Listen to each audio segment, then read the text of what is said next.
Hey team, happy Friday. I hope you guys are all having a lovely week. Hopefully you can hear me. I am recovering from no voice, so I think I sound okay now enough to talk, but I hope you're enjoying coffee and watching the CrossFit Games this week. It's been super fun. I love all the programming so far, and just cheering on all our friends and all our locals to the Northwest. And it is sad to see some people unable to compete, but I feel like they have a very good head on their shoulders. They're just amazing people and they're being really positive. So that's really hard to do in such a situation. But anyways, let's talk about food. All right. So today I just wanted to kind of touch on, mainly because I think it's super important. I feel like a lot of us struggle with it. But just like, how long does it take, or why does it take so long, or why, if I'm putting in this effort, is something not changing, and just kind of like things to think about and reevaluate when you're feeling this way, or struggling or getting frustrated, is that change takes time, for one, especially when we're talking about like a body recomposition, which is what a ton of you, at least like nutrition clients, are looking for.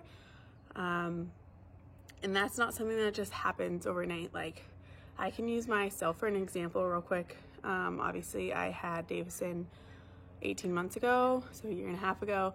And my body is far from, it's like very far, I shouldn't say very far from where it was. Obviously, I was an elite competitor, prior to getting pregnant. But I also didn't like jump right back into training. So I would say like I have a little bit more work to do, but as an example, like my muscle just didn't like come back. I didn't work to get it back, which is the key word. I didn't work. It's my own doing. But it can be frustrating nonetheless. Like, I just want to have all this instant muscle. I want my hamstrings back. I want like you to see my ab definition. I don't want like the extra layer of whatever over my belly. And not like it's concerning to me, but it's something, you know, like it goes in your mind no matter what. And I think it's just important to remember that it takes time. Like, if you guys want to see change, if you're working out hard, and you decide like, hey, if I start eating XYZ, or focus a little bit more on what I'm putting into my body, then I'll see these results right away. And for some of you, yeah, maybe you might lean out quite a bit if you're making like drastic changes. If your diet wasn't super clean before, you start adding in vegetables, lean meats, you're cutting out a Coke or whatever you enjoy.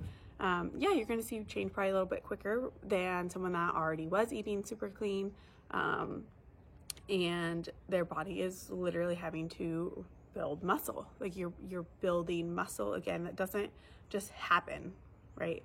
It takes time. You have to eat at a caloric surplus to build that muscle, and then you would either go into some sort of deficit to lean out a little bit, but we have to have a high enough protein intake, and there's just a ton of things that go into that.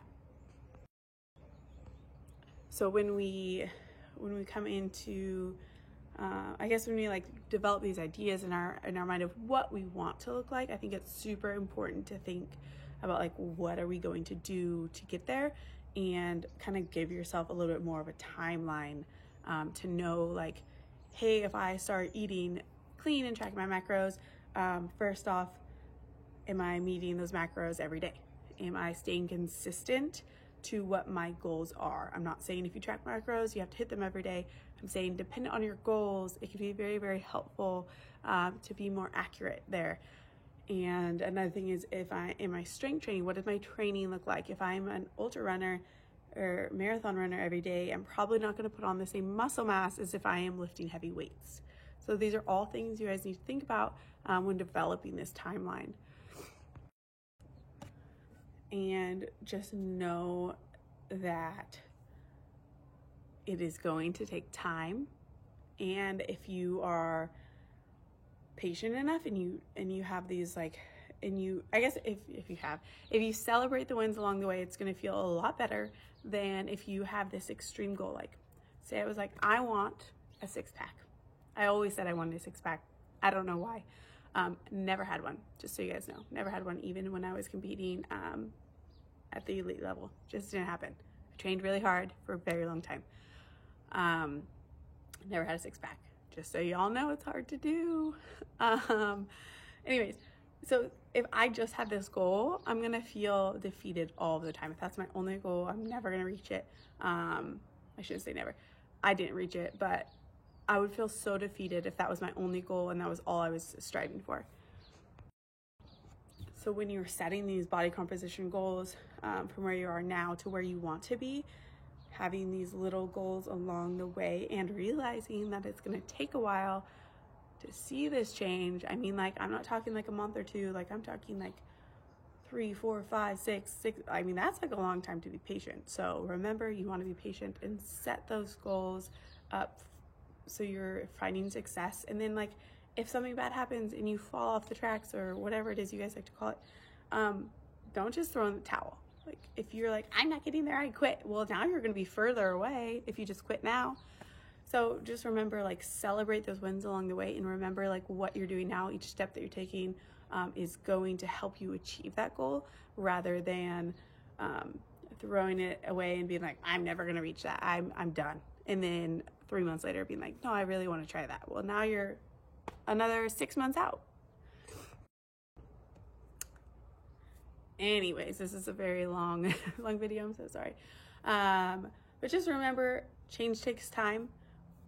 When you're making these changes and wanting to get to these goals, remember, like, have a list of things that are going to help you get there and decide what you're willing to do. If you drink every night, probably not going to be the best solution to looking a certain way with our body composition. So maybe you're limiting that to every other night. You know, like, little goals, don't be drastic, don't cut everything out. And then have markers of success along the way. So if I, wanted to have my hamstrings back, which I do, muscle, because I just want to see a little bit more muscle definition, I'm going to set up some goals that are going to help me get there, and then I'm going to have markers of success along the way. Like, hey, did I meet those things? Am I doing what I'm saying I want to do? That's success, guys. Like, if I am doing what I say I need to do and I'm completing those things and I'm like a month in and I'm not seeing a ton of change, but like a little bit, like, fuck yeah. Like, you are doing what you say you're gonna do, and just because you haven't seen a ton of change in that first month doesn't mean it's not working. I guarantee you, if you're doing things that are setting yourself up for success and you don't physically see all the changes in a month, that's okay, because your body is changing. So be patient and celebrate the win, the fact that you're doing what you say you're gonna do.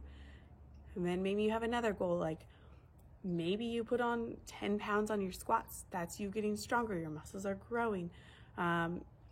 Maybe you change a little bit of different goals and you start to see, like, oh wait, my pants are fitting a little bit different. Like, your waist is trimming up, you're getting smaller, you're losing a little bit of fat, you're gaining a little bit of muscle, losing inches, I guess I should say. But just remember to celebrate along the way and don't be in a hurry to get somewhere.